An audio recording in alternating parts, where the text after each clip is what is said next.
রাতের আধারে এক তরুণীকে কয়েকজন মিলে হাত পা বেঁধে নিয়ে যাচ্ছে এমন ভিডিও সামাজিক মাধ্যমে ভাইরাল হলে মুহূর্তেই আলোড়ন সৃষ্টি হয়।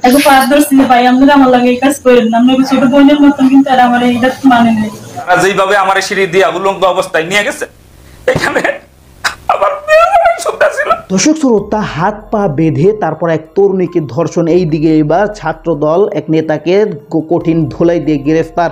দর্শক শ্রোতা, আসলে ঘটনাটা কিভাবে ঘটেছে সেটা এই তরুণীর মুখ থেকে শুনলে আপনারা অবাক হয়ে যাবেন। কি পাশন নির্যাতন করেছে। দর্শক, কথা না বলে চলুন আমরা ভিডিও মূল আলোচনা চলে যাই। ভিডিও মূল আলোচনা চলে যাওয়ার আগে আপনার কাছে আমার ছোট করে একটু, আপনি প্রত্যেক মুহূর্তের আপডেট পেতে চাইলে অবশ্যই চ্যানেলটি সাবস্ক্রাইব করে দেবেন এবং পাশে থাকা বেল আইকনটি ক্লিক করে দেবেন, তাহলে প্রত্যেক মুহূর্তের আপডেটগুলো সবার আগে পৌঁছবে আপনার কাছে।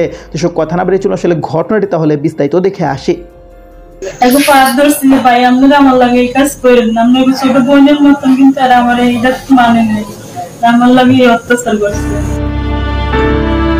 উপকূলীয় জেলা ভোলার তজুমুদ্দিন উপজেলায় চাঁদার টাকার জন্য স্বামীকে আটকে রেখে স্ত্রীকে সংঘবদ্ধ ধর্ষণের অভিযোগ পাওয়া গেছে বিএনপি নেতাকর্মীদের বিরুদ্ধে। এই ঘটনায় বিএনপির অঙ্গ সংগঠন, শ্রমিক দল, যুবদল ও ছাত্রদলের কর্মী সহ কয়েকজনের বিরুদ্ধে ধর্ষণের অভিযোগে মামলা দায়ের করেছেন ভুক্তভোগীর স্বামী। স্থানীয়রা জানান, ভুক্তভোগী ও গৃহবধূর স্বামী তজুমুদ্দিন উপজেলার একটি ইউনিয়নের বাসিন্দা। তিনি ঢাকার একটি হোটেলে বাবুর্চি হিসেবে চাকরি করেন। তার দুইজন স্ত্রী রয়েছে বলেও জানা গেছে। ওই ব্যক্তির ভাষ্যমতে শনিবার রাতে দ্বিতীয় স্ত্রীর ডাকে তার বাসায় যান। সেখানে গেলে উপজেলা শ্রমিক দল ও যুবদলের কয়েকজন তাকে আটকে রেখে ৫ লাখ টাকার দাবিতে রাতভর নির্যাতন চালায়। পরে ফোন করে তার প্রথম স্ত্রীকে টাকা নিয়ে স্বামীকে ছাড়িয়ে নিয়ে যেতে বলা হয়। আমার ছোট পরিবার আমার ফোন দিছে, ফোন দেওয়ার পর আমার বাসাত নিচে নেওয়ার পরেই বিএনপির কিছু তেজি নেতা আছে তজুমুদ্দিন অগ্র দিয়া প্রথম আমারে একদম মাইক দূর করেছে। মাইক দূর করে আমার টাকার চাপ দিচ্ছে ৫ লাখ টাকার। বলতেছে এই মুহূর্তে এই রাইতে তুই ৫ লাখ টাকা দিলে হয় তোর খোলা তালাক দিব, হয় তোর ভাত খাইবো না। আমি বলছি এই মুহূর্তে তার টাকা দেওয়া সম্ভব না, আমার সকাল মতো টাইম দিতে হইব। রোববার সকালে প্রথম স্ত্রী ঘটনাস্থলে গেলে তার কাছে ৫ লাখ টাকার বদলে ১ লাখ টাকা দাবি করা হয়। টাকা দিতে রাজি না হওয়ায় ওই ব্যক্তিকে পাইপ ও রড দিয়ে ফের বেদম মারধর করা হয়। এক পর্যায়ে দুপুরের দিকে তাকে ওষুধ খাওয়ানোর কথা বলে বাড়ি থেকে সরিয়ে তার প্রথম স্ত্রীকে কয়েকজন মিলে গণধর্ষণ করেন। ভুক্তভোগী চিৎকার করলে আশপাশের বাড়ির নারীরা দরজা জানালা খুলতে চেষ্টা করেন, কিন্তু তাকে রক্ষা করতে পারেননি। নেওয়ার পরে আর তখন আমাদের যে লোক যারা ছিল তারা আমার লগে এরকম খারাপ ব্যবহার করছে এবং পায়ে ধরে বই উঠেছে যে ভাই আপনাকে বোন থাকলে আপনারা কি কাজ করতে পারতেন, আমি আপনাকে ছোট বোনের মতন আমি এই কথা বলছি আর আমার মানে নিয়ে আমার কথা লোকটা আত্মদি লড়তে পারি না। পরে আমি ওষুধ খামু নিজে চিন্তা ভাবনা করে গেলাম। যাওয়ার পরও পড়াই মনে হয় আমি ৪০ মিনিট পড়াইছি। চাও খাইতে যায় আমার বউর লগে জোর কইরা শারীরিক সম্পর্ক কইরা এমনকি মুখ চাইপা বাইন্দা উন্না দিয়া আরেকজনের মুখ চাইপা রাখছে। আমার বউর লগে খারাপ কাজ করছে। ভুক্তভোগী দম্পতি বলেন, সন্ত্রাসীরা এই ঘটনা কাউকে না বলার শর্তে তাদের ছেড়ে দেন। এরপর থেকে দলবদ্ধ ধর্ষণের শিকার ও গৃহবধূ গ্রামে ফিরে ২ বার আত্মহত্যার চেষ্টা করেন। অবশেষে ভুক্তভোগী ওই গৃহবধূর স্বামী 999-এ ফোন দিয়ে পুলিশে খবর দেন। সোমবার পুলিশ এসে তাদের অভিযোগপত্র গ্রহণ করে।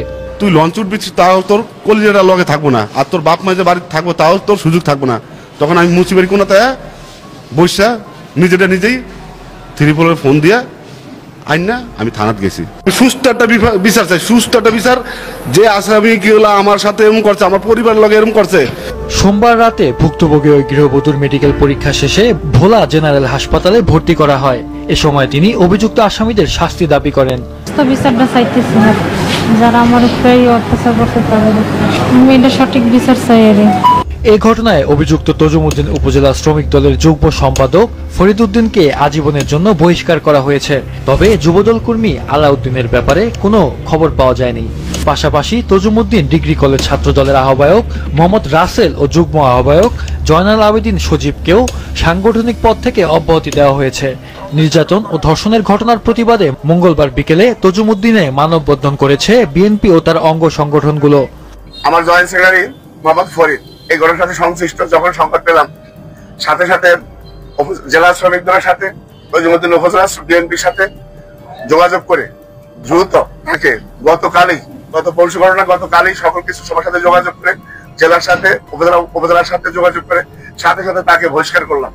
যারা যারা ধর্ষণের সাথে জড়িত আছে দ্রুত তাদেরকে গ্রেফতার করে আইনের আওতায় এনে সর্বোচ্চ শাস্তি কামনা করছি। তজুমুদ্দিন থানার ভারপ্রাপ্ত কর্মকর্তা জানান, এই ঘটনায় ঝর্ণা বেগম নামে দ্বিতীয় স্ত্রীকে আটক করা হয়েছে। বাকি আসামিদের গ্রেপ্তারের পাশাপাশি ঘটনার মূল রহস্য উদ্ঘাটনের চেষ্টা চলছে। ধর্ষণ একটা অভিযোগ পাওয়া গেছে, আমরা একটা মামলা রুজু করছি এবং এর সাথে সম্পৃক্ত একজনকে আমরা আটক করছি বাকিগুলোকে ধরার জন্য, এবং ঘটনার প্রকৃত রহস্য উদ্ঘাটনের জন্য আমরা চেষ্টা অব্যাহত আছে। ভুক্তভোগী পরিবারের দাবি, তাদের উপর যে বর্বর নির্যাতনের ঘটনা ঘটেছে তা যেন আর কারোর সাথে না হয়, তাই দোষীদের দ্রুত বিচার চান তারা। তো দর্শক, আপনার এই ভিডিওটি দেখলেন। ভিডিও দেখে যদি আপনার কোনো মন্তব্য থাকে তাহলে অবশ্যই কমেন্ট বক্সে কমেন্ট করে আপনার মূল্যবান মন্তব্য জানিয়ে দেবেন। দর্শক, এখন আমরা পরবর্তী আরেকটা ভিডিও দেখবো যেটাতে আমরা আরও কিছু তথ্য আমরা জানতে পারবো। দর্শক, চলুন আমরা সেই ভিডিওটি বিস্তারিত দেখে আসি। তারা যেইভাবে আমার সিঁড়ি দিয়া উলঙ্গ অবস্থায় নিয়ে গেছে, এখানে আমার সন্তান ছিল, আমার মেয়ের জামাই উপস্থিত ছিল, তার গায়ে আঘাত করছে তারা। তার সামনে আমার, আপনারা দেখবেন, আমার গেঞ্জি খুলে ফেলছে, প্যান্ট খুলে ফেলছে। তারপর আমার সিঁড়িতে তারা কিভাবে লাথি দিয়ে আমার সিঁড়িটা ভালাইছে, এই সিঁড়িটা আমার লাথি দিয়ে তারা ভালাইছে। একটার পরে একটা সিঁড়ি এইভাবে তারা নিয়ে গেছে। আপনারা সিসিটিভি ফুটেজে দেখতে পারবেন। আজকে আমাদের কি বেঁচে থাকার কোনো অধিকার নাই? আমরা কি বাঁচতে পারবো না এই দেশে? আজকে এই সন্ত্রাসীরা, আজকে মাদক ব্যবসায়ীগুলো চালায়, আমরা কই যাবো? আমরা কোথায় যাবো? কি করবো আমরা? এইভাবে তারা আমাদেরকে নির্যাতন করছে। আমি 4 বার হজ করে এসেছি, এই আমার 4 বার হজ করে আমার তারা উল্লঙ্ঘন করছে। 4 বার হজ করে এসেছি, কেউ বলতে পারবো না আমি কেন ক্ষতি করছি। আমি 100 টাকা হারাম টাকা কোনোদিন ইনকাম করে নাই। তারা আমার মেয়ের জামাই সামনে, আমার ভাগ্নের সামনে আমার উল্লঙ্ঘন করছে। তারা আমার গেছে। আজকে আমি মানুষের সামনে মুখ দেখাইতে পারতেছি না। সবাই আমার ফোন দিয়ে বলতেছে যে আপনার মতন ভালো মানুষের সাথে এই ধরনের ঘটনাটা করতে পারলো। আজকে আমার জীবনের নিরাপত্তা নাই। তারা থানায় দাঁড়াইয়া সবার সামনে বলছে যে 7 দিনের ভিতরে আমি বেরোই, তাহলে 7 দিনের ভিতরে গুলি করে। তাহলে আমি তো আতঙ্কিত। এখন আমি কি করব? আমি সাংবাদিক ভাইদের কাছে এবং প্রশাসনের যারা আছেন তাদের কাছে আমার একটাই অনুরোধ, তাদের সঠিক বিচার করেন, সঠিক শাস্তি দেন এবং আমার জীবনের নিরাপত্তা দেন। এইটুকুই আমার চাওয়া। গত 27 তারিখে আমার সাথে যে ঘটনাটা ঘটে গেল, আমরা দুপুরবেলা নামাজের পরে লাঞ্চ করতে বসবো, ঠিক ওই টাইমেই রাসেলের নেতৃত্বে একদল সন্ত্রাসী আমার অফিসে আক্রমণ করে। তারা অফিসে ঢুকেই আমাদের মোবাইলগুলো নিয়ে জায়গা, আমার কালার ধরে টানতে টানতে মারধর করে এবং কালার ধরে টাইনা আমার অফিসতে বের করে। এবং বের করার সময় তারা সিঁড়ি দিয়ে আমাকে এই হেসরাইতে নিয়ে যায় এবং তারা আমার সিঁড়িতে অনেক মারধর করে, লাঠি দিয়ে সিঁড়ি দিয়ে ফালাই দেয় আমারে। আমার মাথায়, কোমরে, তারপরে মেরুদণ্ড প্রচন্ড ব্যথা পাই। এরকম করে 6 তলা থেকে তারা আমারে মারতে মারতে নিয়ে আসে, নিচে নিয়ে যায়। এই 6 তলায়, এই 6টা ফ্লোরই আমার 6 বার ফালাই দেয় তারা। ফালাই দিয়া পরে সিঁড়ি দিয়ে টানে হেসরা করে আমার নিচে নামায়। নিচে যাওয়ার পরে আমি যার দাঁড়ায় থাকবো সেই শক্তি নাই। এর ভিতরে তারা জামা কাপড় সব চিরা নেয় আমার। পরবর্তীতে তারা নিচে যাইয়া অনেক গেঞ্জাম করে। তারপরে নিচের থেকে আবার একটা অটোতে উঠাইয়া আমার একটা বাংলো বাড়িতে নিয়ে যায়। বলে তো ওরা থানায় লয়ে যাবো, থানায় লয়ে যাবো, এটা কইয়া পরে আমারে একটা বাংলো বাড়িতে নিয়ে যায়। বাংলা বাড়িতে নেওয়ার পরে তারা আমার যখন বাংলা বাড়িতে নিতেছে, তখন আমি জিজ্ঞাসা করতেছি তোমরা বলে আমার থানায় নিবা, তাহলে আমার এখানে নেওয়া কিনা? কয় তোর জীবন আজকেই শেষ, তোর আগে জব করবো, তারপর তোরে নিয়ে যাব।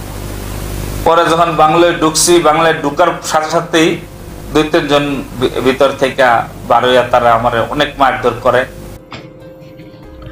তো দর্শক, আপনারা সম্পূর্ণ ভিডিও দেখলেন। সম্পূর্ণ ভিডিও দেখে যদি আপনার কোনো মন্তব্য থাকে তাহলে অবশ্যই কমেন্ট বক্সে কমেন্ট আপনার মূল্যবান মন্তব্য জানিয়ে দিবেন। তো এসব কথা বলতে বলতে আমরা ভিডিও শেষ পর্যন্ত চলে এসেছি। ভিডিও শেষ করে আপনার কাছে আবার অনুরোধ করছি, আপনি প্রত্যেক মুহূর্তের আপডেট পেয়ে অবশ্যই চ্যানেলটি সাবস্ক্রাইব করে দেবেন এবং পাশে থাকা বেল আইকনটি ক্লিক করে দেবেন। তাহলে প্রত্যেক মুহূর্তের আপডেটগুলো সবার আগে পৌঁছবে আপনার কাছে। তো সব বিশেষ করে সবাই ভালো থাকবেন, সুস্থ থাকবেন। আল্লাহ হাফেজ।